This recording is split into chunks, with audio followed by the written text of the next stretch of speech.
Assalamualaikum warahmatullahi wabarakatuh. Saya Kawardani dari kelas 12 IPA 2. Di sini saya akan menjelaskan materi tentang mitosis. Apa sih mitosis itu? Mitosis adalah peristiwa pembelahan sel yang menghasilkan dua sel anak dengan jumlah yang sama seperti sel induknya. Kalian tahu gak sih kenapa wajah kalian bisa mirip ayah atau ibu kalian? Terus kenapa kalian bisa punya sifat pemarah atau kalian punya sifat penyabar seperti orang tua kalian? Itu semua pewarisan sifat dari orang tua kalian. Nah, mitosis ini berperan dalam pewarisan sifat orang tua itu loh. Ada 4 tahap mitosis, yaitu 1. Profase, 2. Metafase, 3. Anafase, dan yang terakhir telofase. Nah, sebelum 4 fase tersebut dimulai, ada yang namanya fase interfase, yang disebut fase persiapan. Pada fase ini terjadi proses persiapan dan penimbunan energi oleh sel untuk melakukan pembelahan. Proses ini memerlukan waktu yang sangat lama dibanding fase lainnya. Tahap interfase terbagi menjadi 3, yaitu fase G1 atau GAP pertama, fase sintesis, dan fase G2 atau GAP kedua.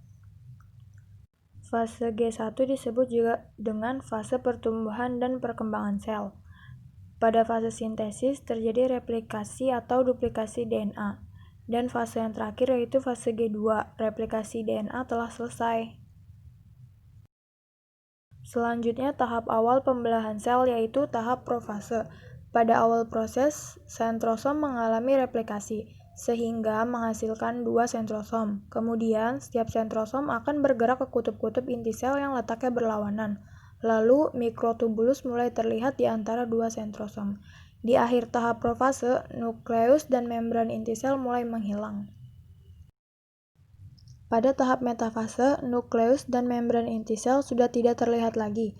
Masing-masing kinetokor pada sentromer dihubungkan ke satu sentrosom oleh benang-benang spindel.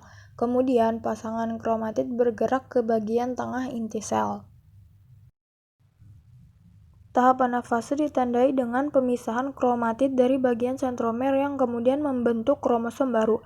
Masing-masing kromosom ditarik oleh benang-benang spindel menuju kutub yang berlawanan.